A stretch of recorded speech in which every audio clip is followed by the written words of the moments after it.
Nicolas Cage comes from Hollywood royalty. Born Nicholas Kim Coppola, he's the nephew of famous Hollywood director Francis Ford Coppola. However, wanting to distinguish himself from his famous uncle, he changed his surname early on in his career to Cage. I don't ask Francis advice. I did when I was much younger, like when I was starting out and I spent time with him. For some reason, we haven't seen very much of each other, just probably because we're both busy. But no, I asked him a few questions. I can remember two of them, where he said, what makes an actor great is the personality of the artist. And that was interesting to me because it seemed so simple. Cage's breakthrough came with his role in Valley Girl in 1983, earning him a reputation as an actor who completely indulges in a role. Acutely aware of not wanting to be typecast, he began to seek out roles that challenged him.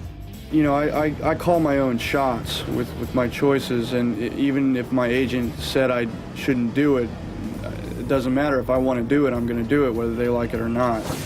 Cage began to make a name for himself, playing peculiar or violent characters.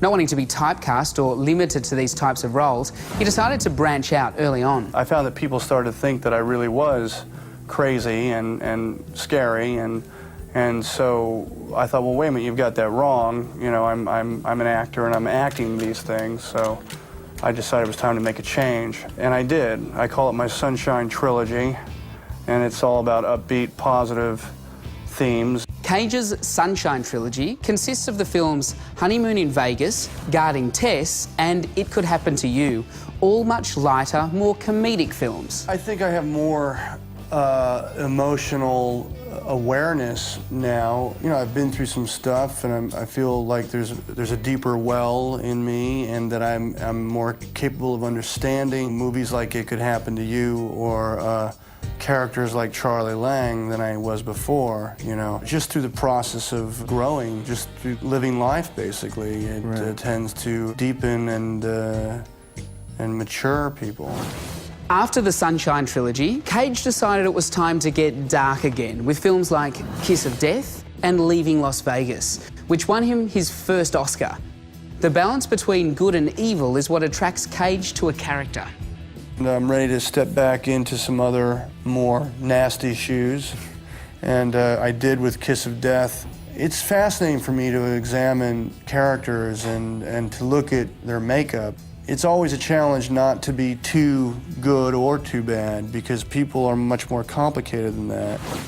After winning the Oscar, Cage changed course again, this time moving into action flicks. He made 7 action films in 4 years, including Con Air, Face Off and Snake Eyes. It all started with The Rock, from producer Jerry Bruckheimer. We chased Nick right from the beginning. I think Scott had Nick in mind when he wrote the piece, and he was the first actor we went to and the last actor we went to, and we just chased Nick until he finally said yes. I had always wanted to experiment with the action genre, but nobody would really see me in that light until Jerry Bruckheimer came along. I like what Stallone has done, and I like what Schwarzenegger has done. However, I think I'm very different than them, and if anything, I'm trying to continue with the same very intense character work that I've been doing for the last 17 years. I'm just excited at the possibility of maybe bringing action movies back to what they once were. I mean, he's all the things I kind of expected he would be. And I'm seeing a bit of that sign of him that I always, you know, from his earlier films, you know, he's a bit nuts, which is lovely. I have to say that whether I wanted to or not, I did most of my own stunts in this movie. It just sort of worked its way out that way. They just wanted to see my face on camera, so yeah, there were explosions, you know, 5 feet behind me, flaming helicopters dropping right behind me, you know, ball-bearing bullets over my head. So there was a level of intensity, fear, you might say, sure. I mean, I have to be honest about it. Yeah, it was scary. Cage has had many high-profile relationships with actresses such as Penelope Cruz, Sarah Jessica Parker and Patricia Arquette, who he was married to until 2001.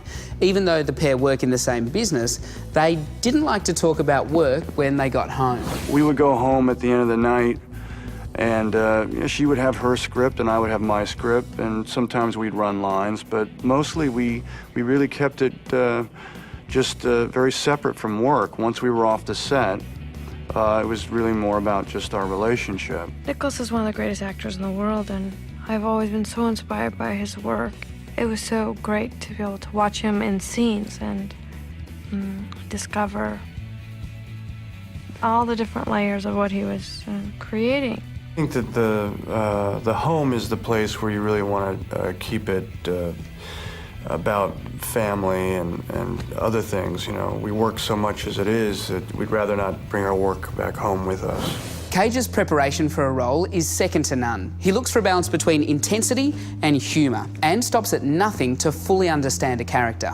I did some very intense research on this movie, probably more intense than I have done in a while.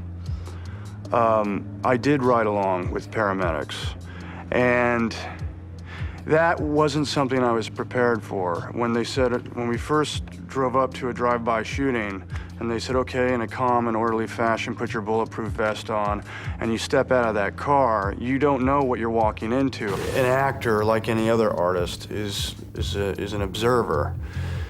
Some of it is, of course, me, because I'm using myself as my instrument. But I'm also still creating characters. I'm thinking them through. It's like painting, you know. Just because you paint something doesn't necessarily mean you are what you paint. Cage says he needs to feel a connection with the character before he takes on a role. I know for me that if I'm not inspired in some way personally, then I'm not going to do a good job, you know. And if I feel like I can build something organically that has I think the most important thing would be a certain level of purity, then I feel like I'm doing my job well. And so, yeah, personal taste would be the most important thing. Most actors don't like to watch themselves back on the silver screen, and neither does Cage. You're always curious how a movie comes out, you know, and I think the best is when you can see it with an audience and listen to their reaction and whatnot. But I wouldn't say that I like seeing myself, because I'm very critical of myself. Cage has made a lot of diverse films in the last few years, including Adaptation, Matchstick Men, Lord of War, and The Weatherman. He's a big believer in the power of improvisation, if the situation's right. It's one of the tools that you can use if you're invited to use it by the director and the writer. I mean, but generally speaking, if I really respect the script that I'm working on, I try to honor the writer's words and not go off page, unless I'm encouraged to, and then I will. And I do think it can be exciting when you do, because you very often get that spontaneous moment that happens in improvisation that just works and just has this smacks of reality, and the director usually likes it and goes and uses it. He never does anything the same. One take is completely different to the next and the next and the next. Really totally different feelings, and he's trying everything a different way. I feel like it's always new. I think he's an actor who's got a tremendous imagination, and he's incredibly detail-oriented, you know. So I think he's always searching for what he believes the character would do in a situation, no matter how far-fetched it is. He's wants to make sure that every kind of little, you know, tiny part of it is right, that he feels that he's in a place that's truthful. He was deliberately trying to make me laugh in my close-up. I thought, this is one evil son of a... He's trying to make me laugh in the movie. I'm not going to laugh. I'm doing a serious scene. But there's just something about him that...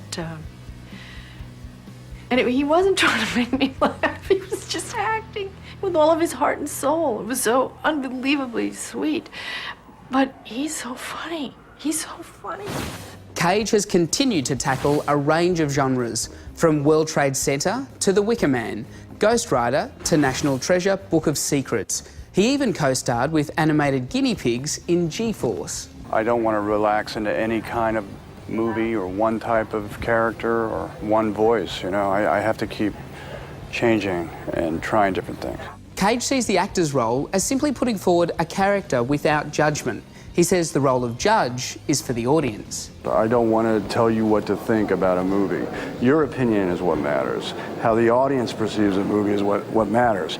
Anything I say, is a character a good character, is he a bad character? That doesn't matter, he just is. It's up to you. Nicolas Cage has forged a successful career through the choices he's made and the risks that he's taken.